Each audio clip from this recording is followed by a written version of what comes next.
بالله من الشيطان الرجيم.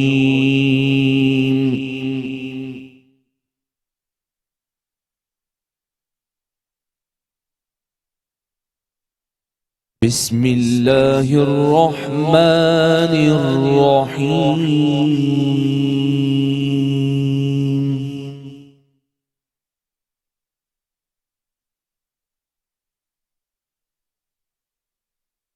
قد أفلح المؤمنون.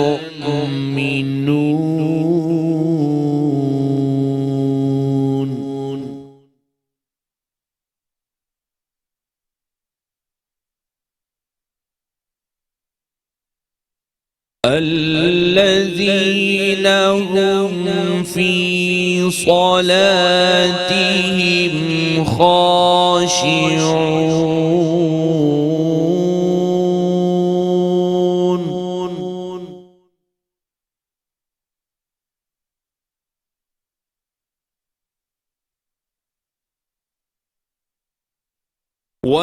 والذين هم عن اللغو معرضون.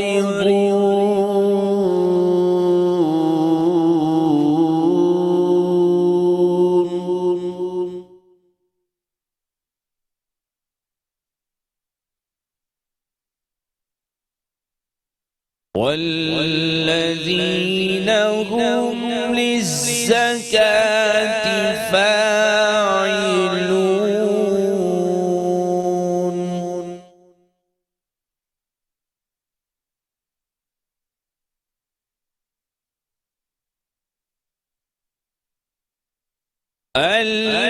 الذين هم في صلاتهم خاشعون. الذين هم عن اللغو معرضون. والذين هم للزكاة فاعلون.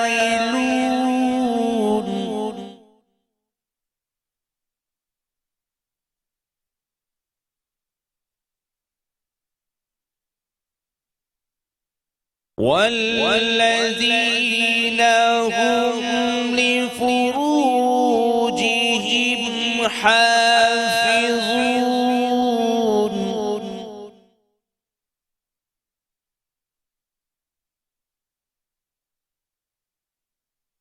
إلا على أزواجهم أو ما ملكت أيمانهم فإنهم غير ملومين.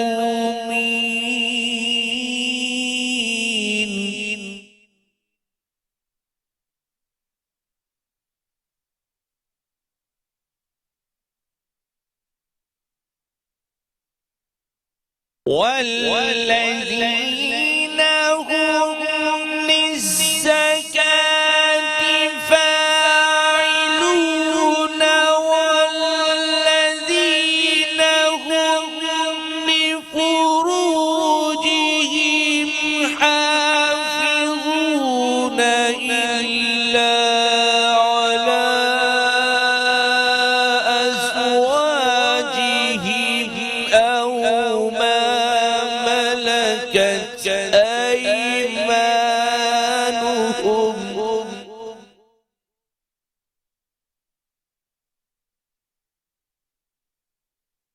أو ما ملكت أيمانهم فإنهم غير ملومين.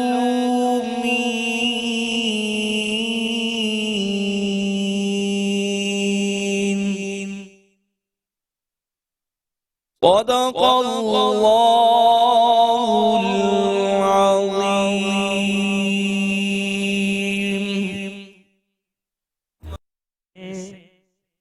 جہاں کہا اللہ میں نے دل سے جہاں کہا اللہ، میں نے دل سے جہاں کہا اللہ، خود بخود کام بن گیا اللہ، خود بخود کام بن گیا اللہ۔ تو نے جو کچھ کیا عطا اللہ،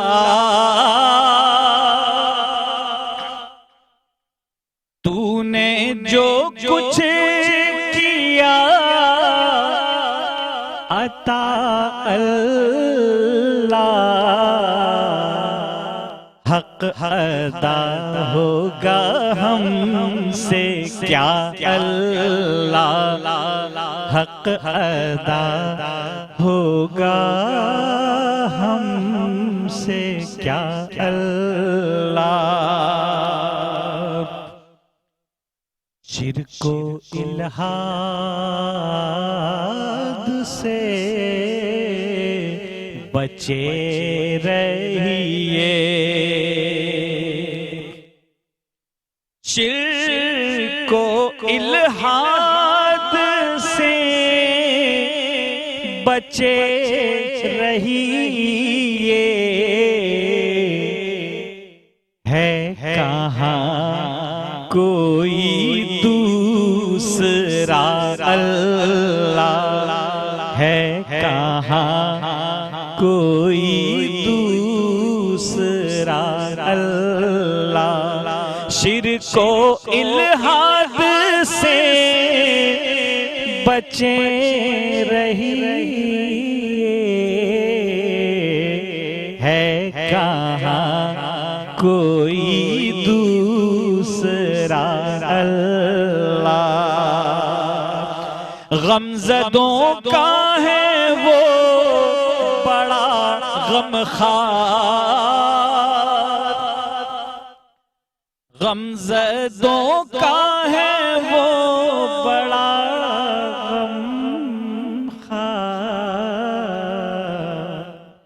بے سہاروں کا آسرا اللہ، بے سہاروں کا آسرا اللہ، جھوم اٹھا ہے دل شکیل حزین، جھوم اٹھا ہے دل شکیل حزین، کہہ دیا جب کسی نے یا اللہ، کہہ دیا جب کسی نے یا اللہ، میں نے دل سے جہاں کہا اللہ، خود بخود کام بن گیا اللہ۔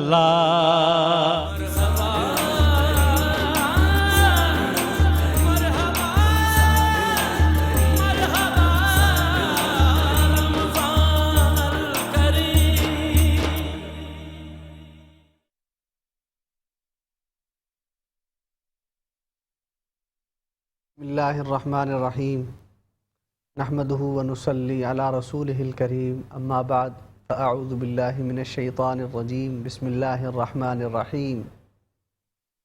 مثل الذین ينفقون اموالهم فی سبیل اللہ کمثل حبۃ انبتت 7 سنابل فی کل سنبلۃ 100 حبۃ واللہ یضاعف لمن یشاء۔ وقال النبی صلی اللہ علیہ وسلم من يرد اللہ به خیرا یفقهه فی الدین، صدق اللہ وصدق رسولہ النبی الأمی الصادق الأمین ونحن على ذلك لمن الشاہدین والشاکرین والذاکرین والحمد للہ رب العالمین ما ان مدحت محمدا بمقالتی ولكن مدحت مقالتی بمحمدی الف الف مرۃ بعدد کل ذرہ۔ اللہ رب العزت کے فضل و کرم سے رمضان المبارک کا بابرکت مہینہ چل رہا ہے اور اللہ رب العزت کی بے پناہ عنایات ہیں جو اللہ تعالیٰ نے ہمیں اس مہینے کی فیوز و برکات سے نوازا۔ اس کا پہلا عشرہ گزر چکا، دوسرے عشرے میں ہم چل رہے ہیں جس کا مصداق مغفرت ہے کہ اس عشرے کے اندر اللہ رب العزت نے مغفرت کو فرمایا کہ عام ہے کہ جو بھی تم معافی کی دعا مانگو، جو بھی تم دعا مانگو، میں تمہاری دعا کو ضرور قبول کروں گا۔ پھر اس میں مغفرت کے عشرے کے اعتبار سے یہ ہے کہ ہم ہر طرح کی معافی اللہ سے مانگیں، اپنے روٹھے ہوئے رب کو منائیں، اپنے رب کو منائیں، وہ مان جائے تو پھر کیا کہنے۔ اسی لیے اللہ رب العزت نے قرآن کریم میں ارشاد فرمایا کہ وقال ربکم ادعونی استجب لکم، کہ میرے بندو تم مجھ سے دعا مانگو، میں تمہاری دعا کو ضرور سنوں گا، ضرور قبول کروں گا۔ اب یہ اللہ کو منانے کے طریقے ہیں، کوئی نماز پڑھ رہا ہے وہ بھی اللہ کو منا رہا ہے، کوئی عبادت کر رہا ہے وہ اللہ کو منا رہا ہے، کوئی تلاوت کر رہا ہے وہ اللہ کو منا رہا ہے، اسی طرح کوئی صدقہ دے رہا ہے وہ اللہ کو منا رہا ہے، کوئی اللہ کے راستے میں خرچ کر رہا ہے اللہ کو منا رہا ہے، سچ بول رہا ہے اللہ کو منا رہا ہے، غریبوں کی مدد کر رہا ہے، پڑوسیوں کے حقوق ادا کر رہا ہے، بہنوں کے حقوق ادا کر رہا ہے، اللہ کو منا رہا ہے۔ تو یہ سارے طریقے اللہ کو منانے کے ہیں، اور یہ عشرہ ایسا ہے جو اللہ اس میں ضرور مان جاتے ہیں۔ اللہ خود اعلان فرماتے ہیں اس آسمان دنیا پر آ کر کہ ہے کوئی مجھ سے معافی مانگنے والا جس کو میں معاف کروں، ہے کوئی مجھ سے مدد مانگنے والا جس کی میں مدد کروں، کوئی ہے جو مجھے منائے، کوئی ہے جو مجھ سے مانگے۔ حدیث قدسی میں ہے، اللہ رب العزت فرماتے ہیں، حضور کریم صلی اللہ علیہ وسلم نے فرمایا کہ اللہ فرماتے ہیں اے ابن آدم تو میری طرف چل کے آ، میں تیری طرف دوڑ کے چلتا ہوں، تو میری طرف ایک بالشت آ، میں تیری طرف دو بالشت آتا ہوں، تو میرا ذکر تنہائی میں کر، میں تیرا ذکر فرشتہ کی جماعت میں کروں گا، تو آ تو صحیح، مجھ سے مانگ تو صحیح، مجھے منا تو صحیح۔ تو ہم اللہ کو منائیں، اللہ کی عبادت کریں، غریبوں کی مدد کریں، اور اس عشرے، اس رمضان المبارک کے مہینے میں جو اللہ تعالیٰ کے راستے میں خرچ کرتے ہیں، جو غریبوں کی مدد کرتے ہیں، جو صدقات ادا کرتے ہیں، جو زکوٰۃ ادا کرتے ہیں، جو نمازیں پڑھتے ہیں، جو عبادات کرتے ہیں، اللہ ان کی عبادتوں کو تمام کو بڑھا کر عطا فرماتے ہیں، ڈبل کر دیتے ہیں، ڈبل بھی نہیں 70 گنا ان کو بڑھا دیتے ہیں۔ جو لوگ اللہ کے راستے میں خرچ کرتے ہیں، مثل ما ينفقون فی سبیل اللہ، کہ ان لوگوں کی مثال جو اللہ کے راستے میں خرچ کرتے ہیں، جو اپنا مال غریبوں کے اوپر خرچ کرتے ہیں، ان کی مثال ایسی ہے جو خرچ تو ایک دانہ کرتے ہیں، 1 روپیہ کرتے ہیں، لیکن اللہ تعالیٰ اس رمضان المبارک کی برکت سے ان کا 1 روپیہ بھی بڑھا کر 100 روپے کی مقدار کے برابر کر دیتے ہیں۔ پھر کبھی 7 سنابل کہ اس کو 700 گنا تک لے جاتے ہیں، 700 گنا ان کو کر دیتے ہیں۔ ایک نیکی کرے 700 گنا نیکی کا ثواب، ایک نماز پڑھے 700 نمازوں کا ثواب، ایک عبادت کرے 70 نمازوں کا۔ اس طرح اللہ تعالیٰ واللہ یضاعف لمن یشاء، اس سے بھی اللہ تعالیٰ بڑھاتے ہیں جس کو چاہتے ہیں۔ تو ہم خوب اس مہینے کے اندر اللہ کی عبادت کریں اور لوگوں کے ساتھ حسن سلوک کا معاملہ کریں، ہمیشہ سچ بولیں، احترام کا رویہ برتیں، بھائیوں کے ساتھ، بہنوں کے ساتھ۔ یاد رہیے کہ کوئی بھی ایسا نہ ہو کہ کسی کا حق ہمارے اوپر ہو، ورنہ قیامت کا دن ہوگا، اس کا گریبان ہوگا، اس کا ہاتھ ہوگا، ہمارا گریبان ہوگا۔ کسی کا بھی حق، اللہ رب العزت اپنے حقوق تو معاف کرتے ہیں، لیکن کسی بندے کا حقوق العباد میں سے معافی نہیں ہے۔ ایک بکری ہے، ایک سینگ والی بکری نے بغیر سینگ والی بکری کو اگر ٹکر ماری، قیامت کے دن اس کا بھی حساب ہوگا۔ تو ہم ایسے بن جائیں کہ کسی کا بھی حق ہمارے ذمے نہ رہے۔ آج بہت افسوس کے ساتھ کہنا پڑ رہا ہے کہ بہنوں کے ایسے بھائی ہیں جو حقوق ادا نہیں کرتے، وہ بہنیں بیچاری، یا کوئی تو بھائی کے حقوق ادا نہیں کرتے۔ ہم دینے والے بنیں۔ ید العلیا خیر من الید السفلی، دینے والا ہاتھ لینے والے ہاتھ سے بہتر ہے۔ تو ہم دینے والے بنیں، حقوق دیں، حقوق نہیں بھی ہیں صلہ رحمی کا معاملہ کریں، صدقات ادا کریں، زکوٰۃ کی مد میں دیں، خیرات کی مد میں دیں، غریبین تک۔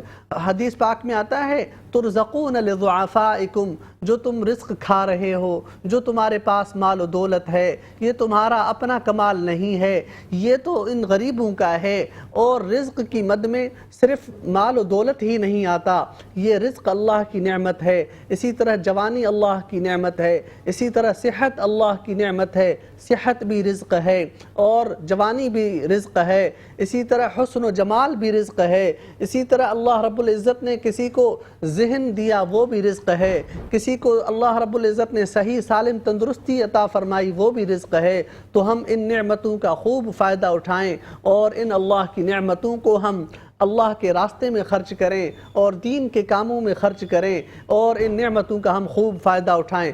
پھر جو خرچ کرنے کی باری آتی ہے، اللہ رب العزت نے فرمایا 4 طریقے ہیں۔ ذوی القربہ، سب سے پہلے آپ نے مال کہاں خرچ کرنا ہے؟ ذوی القربہ والیتامى والمساکین وابن السبیل، یہ 4 طریقے اللہ نے قرآن کریم میں بیان فرما دیے کہ سب سے پہلا حق قریبی رشتہ داروں کا ہے، مقرب جو آپ کے اہل و عیال ہیں، بہنیں ہیں، بھائی ہیں، پڑوسی ہیں، ان کا ہے، ان کو دیں۔ والیتامى، یتیموں اور مسکینوں کا دوسرا حق ہے۔ اور اسی طرح وابن السبیل، جو اللہ کے راستے میں چل رہے ہیں، مدارس ہیں، مساجد ہیں، دین کے کام کر رہے ہیں، اور ایسے جو معتمد، جو مستند فلاحی ادارے کام کر رہے ہیں، ہم ان میں خرچ کریں اللہ کے راستے۔ سورہ الکریم، اما بعد، فاعوذ باللہ من الشیطان الرجیم، بسم اللہ الرحمن الرحیم۔ قال اللہ تعالیٰ فی القرآن المجید وَلَنَبْلُوَنَّكُمْ بِشَيْءٍ مِّنَ الْخَوْفِ وَالْجُوعِ وَنَقْصٍ مِّنَ الْأَمْوَالِ وَالْأَنفُسِ وَالثَّمَرَاتِ فَبَشِّرِ الصَّابِرِينَ۔ آمنت باللہ صدق اللہ العظیم، اللہم صلی علی سیدنا مولانا محمد وآلہ وسلم۔ ناظرین، آج جس موضوع کا ہم نے انتخاب کیا ہے وہ ہے اولاد ذریعہ ہے ماں باپ کی مغفرت و بخشش کا۔ آئیے ہم دیکھتے ہیں قرآن و حدیث کی روشنی میں کہ اگر اولاد نیک ہو تو پھر ماں باپ کے درجات کیسے بلند ہوتے ہیں، اور اگر اولاد بد ہو تو پھر کیا اس کے اثرات یا اس کے گناہ کا جو ارتکاب ہے، کیا ان پر بھی ماں باپ کے اعمال میں فرق پڑتا ہے کہ نہیں پڑتا۔ آئیے سب سے پہلے قرآن پاک کی وہ آیت جو میں نے آپ کے سامنے تلاوت کی، اس میں اللہ نے فرمایا وَلَنَبْلُوَنَّكُمْ بِشَيْءٍ مِّنَ الْخَوْفِ وَالْجُوعِ وَنَقْصٍ مِّنَ الْأَمْوَالِ وَالْأَنفُسِ وَالثَّمَرَاتِ فَبَشِّرِ الصَّابِرِينَ۔ ہم تمہیں آزمائیں گے، من الخوف، خوف سے، والجوع، بھوک سے، اور صرف بھوک سے ہی نہیں، من الخوف والجوع ونقص من الاموال، اور جو تمہیں اللہ تعالیٰ نے نعمتیں دی ہیں اولاد کی شکل میں، بے شمار نعمتیں، لیکن یہ اولاد ایسی نعمت ہے کہ اگر آپ غور سے دیکھیں کہ اولاد کی آزمائش ماں باپ کے لیے بہت خطرناک کیوں ثابت ہو جاتی ہے، یہی اولاد جنت کا ذریعہ بن جائے گی، یہی اولاد دوزخ میں جانے کا ذریعہ بن جائے گی۔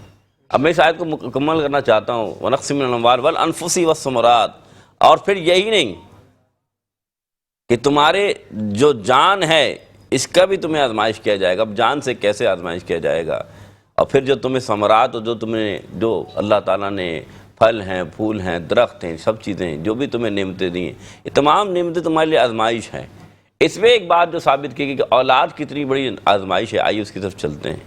اللہ کے رسول صلی اللہ علیہ وسلم فرماتے ہیں کہ اولاد ایک ایسی نعمت ہے کہ جب اولاد نیکی کرتی ہے تو اس کا ثواب صرف ماں باپ کو نہیں ملتا، صرف اولاد کو نہیں ملتا، بلکہ یہی اجر و ثواب ماں باپ کو ملا کرتا ہے۔ مثال کے طور پر اگر ایک بندہ حج کرتا ہے تو حج کا ثواب اولاد کو تو ملے گا ہی، لیکن یہی ثواب اس کے والدین کو بھی ملے گا۔ اگر ایک بندہ قرآن پاک کی ایک آیت پڑھتا ہے، جو ایک آیت اس نے پڑھی، اس کا ثواب اس بندے کو تو ملے گا، لیکن اس کے والدین کو بھی ملے گا۔ تو اس وجہ سے ہمیں اپنے اولاد کی تربیت اور اپنے اولاد پر لازمی دھیان دینا چاہیے کہ کیا ہماری اولاد دین پر عمل کر رہی ہے کہ نہیں کر رہی، کیا ہماری اولاد اللہ کے نام کی طرف راغب ہے کہ نہیں ہے۔ یاد رکھیے گا، حضور نے فرمایا کہ میں تم سے اچھا ہوں۔ کیوں اچھا ہوں؟ اس لیے کہ میں تمہیں یہ بتانا چاہتا ہوں کہ نبی ہونا الگ بات ہے، محبوب ہونا الگ بات ہے، لیکن میں تم سے اچھا ہوں اس لیے کہ خیرکم لأہلی، کیونکہ میں اپنے اہل میں اچھا ہوں۔ معلوم کیا چلا کہ اگر آپ اپنے گھر میں خاندان میں بہتر ہیں تو آپ سب سے بہتر ہیں، تو آپ ہی بہتر نہ ہو بلکہ اپنی اولاد کو بھی آپ نے بہتر کرنا ہے۔ مثال دیتا ہوں کہ اگر کوئی شخص گناہگار ہو، خطا کار ہو، لیکن اگر اس کی اولاد نیک ہو تو اللہ تعالیٰ اس نیک اولاد کے سبب بھی بندے کے گناہ جو ہے بخش دیا کرتا ہے، خطائیں معاف کر دیا کرتا ہے۔ تو اپنے اولاد کی تربیت کیجئے، کیونکہ یاد رکھیے گا جس طرح اولاد کو حکم دیا گیا کہ ماں باپ کے سامنے اف نہ کرو، ان کے ساتھ صلہ رحمی کرو، جس طرح بچپن میں تمہارے ساتھ انہوں نے صلہ رحمی کی، اسی طرح یاد رکھیں ماں باپ کے لیے بھی حکم یہ ہے کہ اولاد کو ایسی تربیت دی جائے کہ وہ دین اور دنیا میں اپنی زندگی کو، جو دنیا کی زندگی ہے اور اخروی جو زندگی ہے، اس کے لیے وہ عمل کریں کہ دنیا میں بھی کامیاب ہوں اور آخرت میں بھی کامیاب ہوں، کیونکہ ان کی کامیابی کا جو ذمہ ہے وہ فائدہ کیا ہوگا۔ مثال کے طور پہ ہمارے حافظ صاحب موجود ہیں، نبی اکرم صلی اللہ علیہ وسلم نے فرمایا کہ جب کوئی حافظ قرآن بنتا ہے، روز محشر جب ان کے ماں باپ کو لایا جائے گا تو ایک ایسا تاج پہنایا جائے گا جس کی روشنی مشرق سے مغرب تک ہوگی۔ کہنا تھا سبحان اللہ۔ سوچیں ذرا کہ حافظ بنایا اولاد کو، قرآن پڑھایا اولاد کو، قرأت سکھائی اولاد کو، لیکن تاج کس کو پہنایا گیا؟ ماں باپ کو۔ معلوم کیا چلا؟ یہ مرتبہ ہے حافظ قرآن کا نہیں، لیکن ماں باپ کا مرتبہ حافظ قرآن کی وجہ سے بلند ہو گیا کہ وہ تاج پہنا دیا گیا اس قرآن کو یاد کرنے سے، اس نیکی کو یاد کرنے سے، اس نیکی پہ عمل کرنے سے۔ تو ہمیں یہ بات ثابت ہوئی کہ اگر کوئی اولاد نیکی کرتی ہے تو اس کا ثواب صرف ماں باپ کو، صرف اولاد کو نہیں ملے گا، بلکہ یہی ثواب ماں باپ کی طرف بھی لوٹے گا۔ اب اس کی ایک اور مثال آپ یاد رکھیے گا کہ اللہ تعالیٰ، میں نے آپ سے کہا نا کہ اللہ تعالیٰ آزمائے گا تمہیں اولاد کے ذریعے۔ اس سے کیا مراد ہے؟ اس سے بھی مراد یہ ہے کہ اگر کوئی مسلمان مومن اپنی اولاد کو تربیت اچھی نہیں دیتا، اپنی اولاد کو دین کی طرف نہیں لگاتا، تو یاد رکھیے گا اللہ روز محشر پوچھے گا کہ تم نے اپنے اولاد کے ساتھ کیا کیا، تم نے اپنے اولاد کے ساتھ نیکی کی ہے یا نہیں کی، اور جب نہیں کی تو یقین مانے یہی اولاد آپ کو جہنم میں گھسیٹ کے لے جائے گی۔ کیوں؟ کیونکہ یہ پوچھے گی کہ تمہارا حق تھا کہ تم مجھے کھانے کے لیے، تم مجھے پینے کے لیے، تم مجھے کام کرنے کے لیے کہتے تھے، لیکن کبھی تم نے مجھے نماز کے لیے کہا، کبھی مجھے تم نے دین سیکھنے کے لیے کہا۔ اب اس کی ایک مثال دیتا ہوں، بالکل ایک واقعہ میرے ذہن میں آیا جو سامنے سے گزرا۔ میں اپنے شیخ کے ساتھ تھا، ایک گاؤں جانا ہوا، اس گاؤں کے وڈیرے سے ملاقات ہوئی، ایک بیان ہوا تو وہ رو رہا تھا۔ عالم کیا تھا؟ اس نے کہا میرا ایک ہی بیٹا تھا جس کو میں نے بہت پڑھا لکھا کے ڈاکٹر بنایا، FRCS کرا کے سرجن بنایا، لندن بھیجا اس کو۔ اب میں نے سوچا میں نے بڑی تعلیم دی، میرا ایک ہی گاؤں میں تھوڑا ڈاکٹر ہوگا۔ جب وہ واپس آیا تو کراچی ایئرپورٹ پہ اترا، پھر بائی ٹرین وہ اپنے گاؤں آیا۔ جب گاؤں آیا یعنی پہنچا ہی تھا کہ ٹرین سے اترت کے اس کا آنکھیں لال اور چہرہ زرد تھا۔ فوراً اس کے پاس قریبی ڈاکٹر کے پاس لے گئے، وہ خود بھی ڈاکٹر تھا، لیکن وہاں کے ڈاکٹر نے کہتے کہ بھائی ہمیں تو سمجھ نہیں آ رہا، شاید اس کے جانے کا وقت قریب آ گیا۔ ذرا سوچئے کہ ایک اولاد جو اکلوتا ہو، ایک اولاد جس کو اتنا پڑھایا ہو، ایک اولاد جس کے اوپر مان ہو، اب وہ اس حال میں ہے کہ دنیا سے جانے والا ہے۔ اللہ اکبر، اللہ اکبر۔ یقین مانے جب وہی اولاد جس کو بڑھا کر لکھا کر یہ حال تھا، آج وہ بستر مرگ پر لیٹا ہوا تھا، تھوڑی سی اس کو جب تکلیف کمی آئی تو اس نے اپنے باپ کو بلایا یقین مانے وہ وڈیرا رو رہا تھا، کہہ رہا اس نے میرے بیٹے نے مجھے کیا کیا، میرا گلا پکڑ لیا اور کہا کہ تو نے مجھے دنیا کی تو تعلیم دی لیکن تو نے مجھے الف لام میم پڑھنا نہیں سکھایا، تو نے مجھے ڈاکٹر تو بنایا لیکن نماز کیسے پڑھتے ہیں یہ نہیں سکھایا، میں دنیا میں گھومتا رہا، گناہ کرتا رہا، لیکن تو نے مجھے کبھی نہیں کہا کہ نہیں بیٹا یہ کام نہیں کرنا۔ اب وہ سامنے اسرائیل موجود ہے، آج وہ میری روح قبض کرنے آیا، میں جا تو رہا ہوں لیکن تجھے ساتھ لے کے جاؤں گا۔ گلے پہ ہاتھ تھا، گردن ٹیڑھی ہوئی، بچہ مر گیا۔ سوچئے آج ہم اپنے بچے کو کیا کرتے ہیں، ابو جی آئے کام پہ تھک کے تو بچہ کہتا ہے پپا پپا، وہ رونا شروع کر رہا ہے، پپا کیا کرتے ہیں، بیٹا یہ لو موبائل، کھیلو پب جی، گھومو پھرو اور کیا کرو، مجھے سونے دو۔ یاد رکھنا یہ آج تم اولاد کے ساتھ کر رہو، اللہ پوچھے گا تم نے اپنے اولاد کا وقت کہاں دیا۔ یہی اولاد جو دن رات گیمز میں لگی ہوئی ہے، کیا یہی اولاد، مجھے سچ بتائیے گا، جتنا آج آپ کی اولاد موبائل کھولتی ہے اتنا قرآن کھولتی ہے کہ نہیں کھولتی؟ وہ قرآن اس کے بارے میں فرمایا کہ الف پڑھو گے تو 10 نیکیاں، لام پڑھو گے تو 10 نیکیاں، میم پڑھو گے تو 10 نیکیاں، 30 نیکیاں مل جاتی ہیں۔ آپ کا بچہ بار بار موبائل تو کھول لیتا ہے اور آپ کو مزہ بھی آتا ہے، آپ شیخ میں کہتے بھی ہیں ہائے ہائے اس کو تو یہ گیم چاہتا ہے، حضرت یہ اس کو اپلیکیشن آتی ہے، اس کو یہ آتا ہے، منع نہیں ہے، سیکھیں، لیکن یہ تو دیکھیں کہ آپ کے بچے نے آج دن میں قرآن کتنی مرتبہ کھولا اور موبائل کتنی مرتبہ کھولا ہے۔ جب آپ کو یقین آئے گا کہ میں اپنے اولاد کی تربیت کیسی کر رہا ہوں، پھر آپ کو پتہ لگے گا کہ مغفرت کا ذریعہ میری اولاد بن رہی ہے یا میرے جہنم میں جانے کا ٹھکانہ بن رہی ہے۔ یقین مانیں یہی اولاد ہوگی جو روز محشر کھڑی ہوگی کہ تم نے ہمیں روکا نہیں، تم تو عقل والے تھے نا، تم تو شعور والے تھے، تم تو سمجھنے والے تھے، لیکن تمہارا کیا حال تھا۔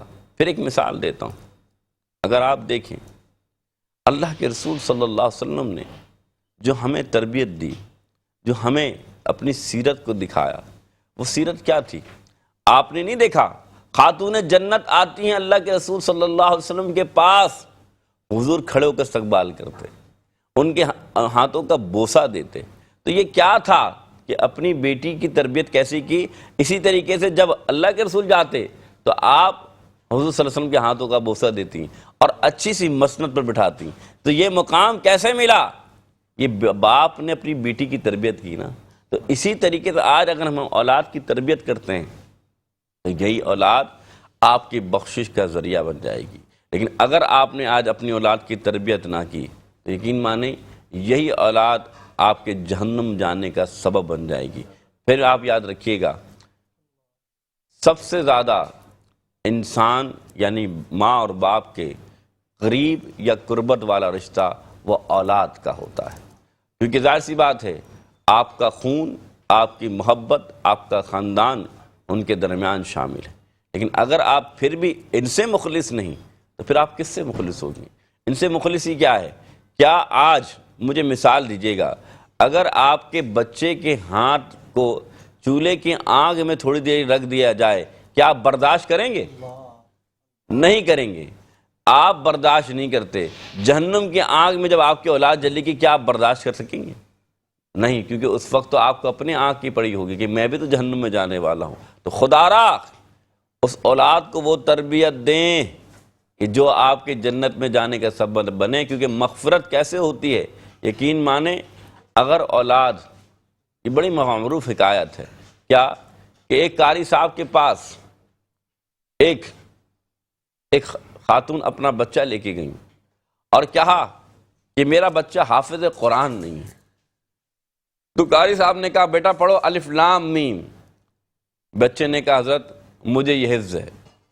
پھر کہا پڑھو سیقول، کہا مجھے یہ بھی حفظ ہے۔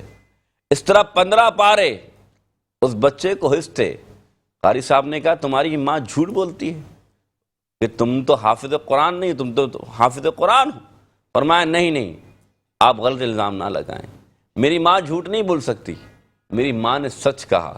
میری ماں نے کہا نا میں حافظ قرآن نہیں، تو صحیح بات ہے میں پورے قرآن کا حافظ نہیں ہوں، میں نے 15 پارے حفظ کیے۔ کیسے کہ میری ماں بھی 15 پارے کی حافظہ ہے۔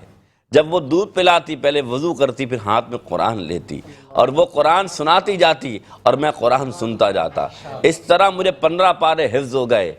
آج کی ماں سبق رکھے، اگر ماں حافظ قرآن ہو تو بچہ بھی حافظ قرآن بنتا ہے، اور آج ماں اگر کوئی ایکٹر ہو تو بچہ بھی کچھ اور ہی بنتا ہے میرے بھائی. تو خدا را اپنی اولاد کو تربیت دیجئے جو دینے کا حق ہے، اپنی اولاد کو دین سکھائیے جو دین سکھانے کا حق ہے.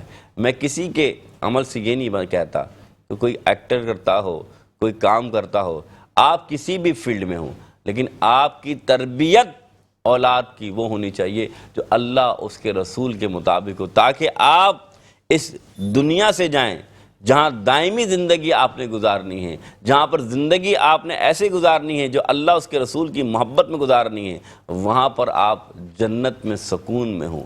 ایسا نہ ہو کہ آپ سوچنے پہ مجبور ہو جائیں کہ میں نے اپنی اولاد کے ساتھ کیا کیا. اور ایک وقت ایسا آتا ہے کہ رب تعالیٰ نے ابھی تو آپ کو قوت بھی دی ہے، ابھی آپ کا بچہ شاید اس طرح ہے کہ جس طرف آپ رخ کریں گے ادھر مڑ جائے گا، لیکن آج ایک وقت پھر ایسا بھی آتا ہے کہ آپ بچے کی تربیت کرنا چاہیں، بچہ باز نہیں آتا. میں نے ایسی بھی اولاد دیکھی ہے جو آج ماں باپ پر ہاتھ اٹھاتی ہے. میں نے ایسی بھی آج اولاد دیکھی ہے جو ماں باپ کو نعوذ باللہ گالیاں دیتی ہیں. یہ کیوں ہے؟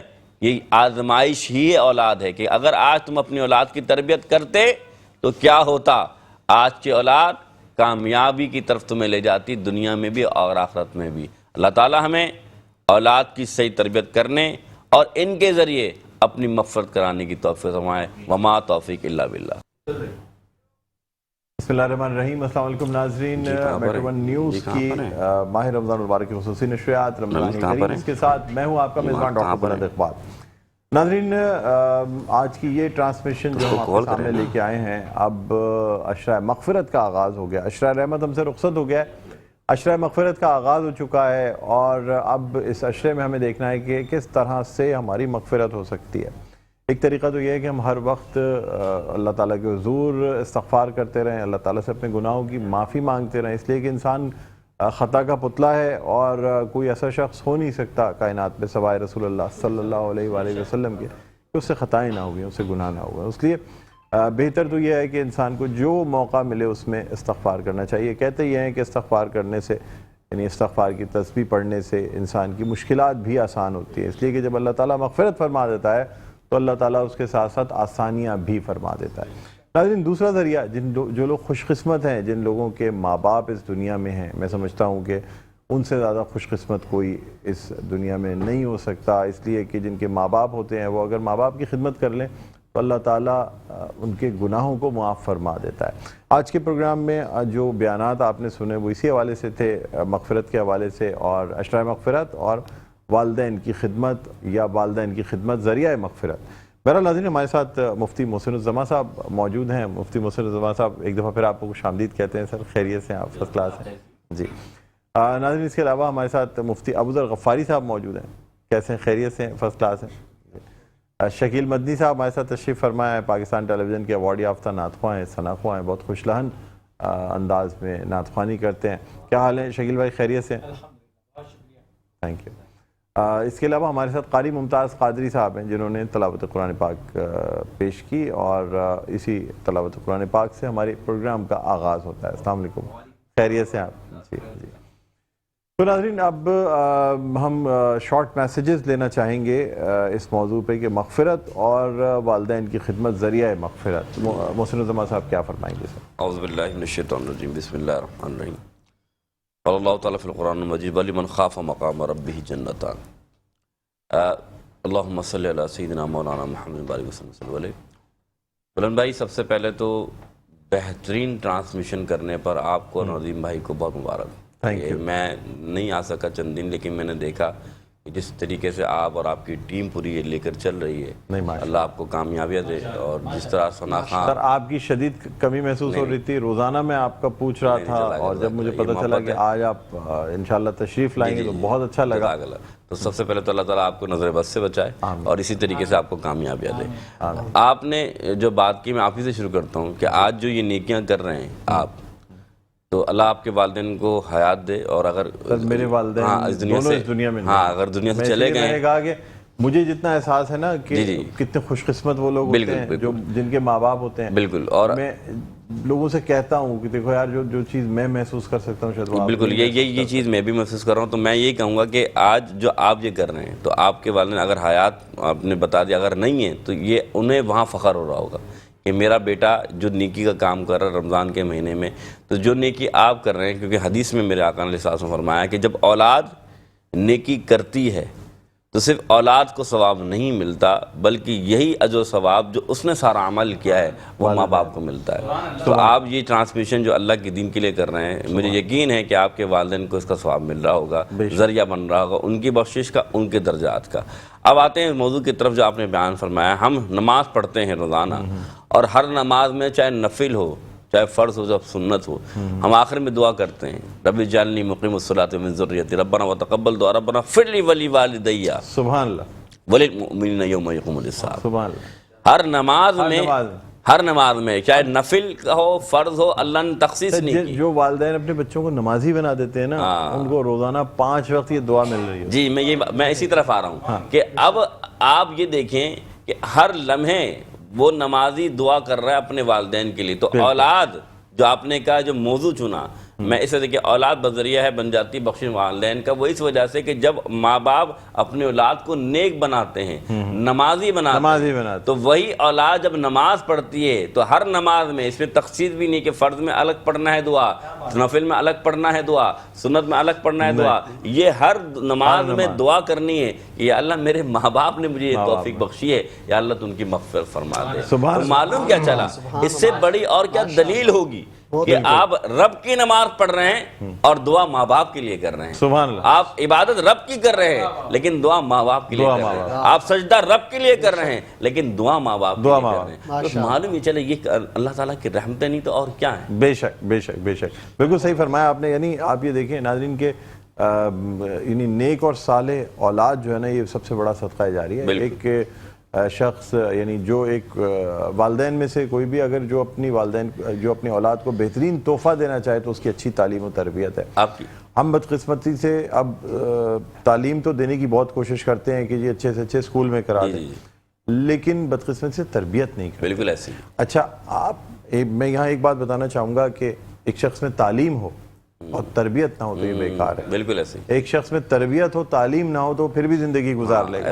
یہ بہت اہم چیزیں جو ہم نہیں جان پاتے کہ تعلیم جو ہے تربیت کے بغیر بیکار ہے. آپ نے کئی ڈگریاں لیے ہوئے ہوں، سب پڑھا ہوا، تربیت نہیں ہے. اور یہ تربیت انسان کی پہلی جو ہے نا ماں کی آغوش سے شروع ہوتی ہے. کیا فرماتے ہیں ابو ذر غفاری صاحب؟ ڈاکٹر صاحب بہت خوبصورت تمہید باندھی آپ نے، اور ماشاءاللہ مفتی محسن الزمان صاحب نے خوبصورت سما باندھا اور سارے ایک موضوع کو سمیٹ دیا. تو میں بھی یہی کہنا چاہتا ہوں جو آپ نے گفتگو کی کہ ماں باپ کی گھر سے ہی، ماں باپ سے ہی تعلیم اور تربیت ملتی ہے. تو ان والدین کو چاہیے کہ ابھی سے ہی اپنی اولاد کو دین کی تعلیم دیں اور تربیت بھی ان کی اچھی کریں دین کے مطابق ان کی، کہ ہر بچہ جو سچ بولے اور دیندار ہو، اخلاق اچھے ہوں اور اس کی اٹھنا بیٹھنا شریعت کے سنت کے مطابق ہو. الحمدللہ میں نے دیکھا ہے پوری دنیا کے اندر جہاں کہیں بھی کلمہ پڑھنے والے مسلمان ہیں وہ اپنے بچوں کو قرآن کریم کی تعلیم دلاتے ہیں، لیکن اس کے علاوہ ان کی تربیت کی فکر نہیں کرتے. بہت افسوس ہے اس بات پر. البتہ ان کی کوشش کرنی چاہیے قرآن پاک کی تعلیم کے ساتھ ساتھ تربیت بھی ان کو دینی چاہیے، ایسے ادارے میں بھیجنا چاہیے تاکہ ان کی صحیح تربیت ہو. اور 7 سال کا بچہ ہو ان کو ہم نماز پڑھنا سکھائیں، نماز پڑھنا سمجھائیں، سچ بولنا. آج ہم بچوں کو تو کہتے ہیں کہ سچ بولو، لیکن خود ہم سچ نہیں بولتے. خود بھی ہم عمل کریں تو بچے والدین ہی سب سے وہیں سے جو ہے نا بچوں کی تربیت شروع ہوتی ہے. اچھا ایک بات اور میں نے کل کہیں کسی بیان میں بات ایک سنی جو مجھے اچھی لگی، میں نے سوچا میں اپنے ناظرین تک بھی پہنچاؤں کہ اللہ تعالیٰ کی یعنی جب ہم اللہ تعالیٰ کی راہ میں کچھ خرچ کر رہے ہوتے ہیں نا تو آپ یہ سوچ لیں کہ اچھی سے اچھی چیز خرچ کریں. ہم زکوٰۃ دینے کے لیے سوچتے ہیں یہ راشن تو سوچتے ہیں نہیں اور سستا والا مل جائے، اور سستا والا مل جائے. اگر 4000 کی جگہ 3000 کا یا 2500 روپے میں مل جائے گا نا میں زیادہ لے لوں گا لیکن سستا والا مل جائے. ناظرین اللہ تعالیٰ کی راہ میں بہترین سے بہترین خرچ کریں، اللہ آپ کو بہترین سے بہترین دے گا۔ بے شک سبحان ہم اللہ، فطرہ دیتے ہیں، ہم مطلب گندم کا فطرہ، آٹے کا فطرہ دے رہے ہوتے ہیں۔ اگر اللہ تعالیٰ نے آپ کو توفیق دیا، آپ کشمش کا فطرہ دیں، کھجوروں کا فطرہ دیں، آپ اس سے آپ میووں کا فطرہ دیں۔ آپ کیوں ایک آٹا، آپ صرف گھر میں روٹی آٹا کھاتے ہیں، باقی آپ اتنی مہنگی مہنگی چیزیں جو استعمال کرتے ہیں، تو اسی حساب سے آپ فطرہ بھی دیں۔ سال میں ایک دن دینا ہوتا ہے سر، ایک دن۔ ہم یہاں تک کہ مسجد میں کے چندے میں، یہ بھی میں نے کل بات سنی کہ مسجد کے جو چندے کا باکس ہوتا ہے اس میں جو پیسے ڈال رہے ہوتے ہیں، تو اگر آپ 100 روپے ڈالنا چاہیں گے اور آپ کے پاس 4 نوٹ ہو تو سب سے خراب نوٹ جو ہوگا وہ آپ اس چندے میں، بالکل ایسے اللہ اکبر۔ آپ لوگ آپ بہترین نوٹ بھی ڈال سکتے ہیں، آپ اللہ تعالیٰ کی راہ میں خرچ کریں، آپ بھول جائیں گے آپ کو پیسے کہاں سے اللہ تعالیٰ لوٹا دیتا ہے۔ تو بالکل، اگر آپ کی اجازت میں بات اتنی تھی کہ اللہ کے رسول فرمایا اللہ جمیل یحب الجمال، حضور کی حدیث ہے کہ اللہ جمیل یحب الجمال، اللہ حسین ہے اور حسین شے کو پسند فرماتا ہے۔ تو آپ اللہ کے حسین شے کو آپ اللہ کی راہ میں قربان کریں نا، اللہ کی راہ میں دینا۔ لیکن ہم کیا کرتے ہیں کہ وہی والے ناقص شے دیتے ہیں۔ میں صرف اتنی سی مثال، حضرت آدم علیہ السلام کی اولاد کی جو قربانی قبول نہیں ہوئی تھی اس کی وجہ بھی یہی تھی کہ اچھی چیز نہیں، بالکل ایسے ہی حابیل اور قابیل کا جو یہ تمام جو جہاں سے شروع ہوا وہ شروعات ہی یہی تھی، بالکل ایسے ہی۔ تو ہمیں اچھی سے اچھی، ہم قربانی جس طرح کرتے ہیں بقرعید میں، تو ہم اللہ کی راہ میں قربانی کرنے کی وجہ لوگوں کو دکھانے کے لیے اچھا جانور لا رہے ہوتے ہیں۔ آپ اس نیت سے لے کے آئیں کہ اللہ تعالیٰ کیا آپ کو قربان کرنا ہے، بہترین چیز آپ قربان کریں گے۔ جس طرح آپ اپنے لیے کوئی چیز خریدتے ہوئے چیزیں پسند کر رہے ہوتے ہیں، اس طرح اللہ کی راہ میں قربانی کرتے ہوئے آپ چیزیں فرمایا کہ انما الاعمال بالنیات، اعمال کا سارا زمان نیت پر، تمہاری نیت کیا ہے۔ میں صرف یہ اتنا بیان کرنا چاہتا کہ 3 درجات یا 3 صدقے، یا آپ کہہ لیں جیسے یہ کہیں کہ 3 اعمال ایسے ہیں جو کہ والدین ہو یا کوئی بھی اس کے لیے صدقہ جاریہ، جیسے آپ نے فرمایا ایک تو کہ علم نافع جو آپ نے سکھا دیا، وہ علم جب تک بڑھتا رہے گا آپ کو ملتا رہے گا۔ دوسرا جو ہے صدقات ہے جو مسجد میں یا مسجد پہ آپ نے مدرسے میں لگا دیا، وہ چیز ہے۔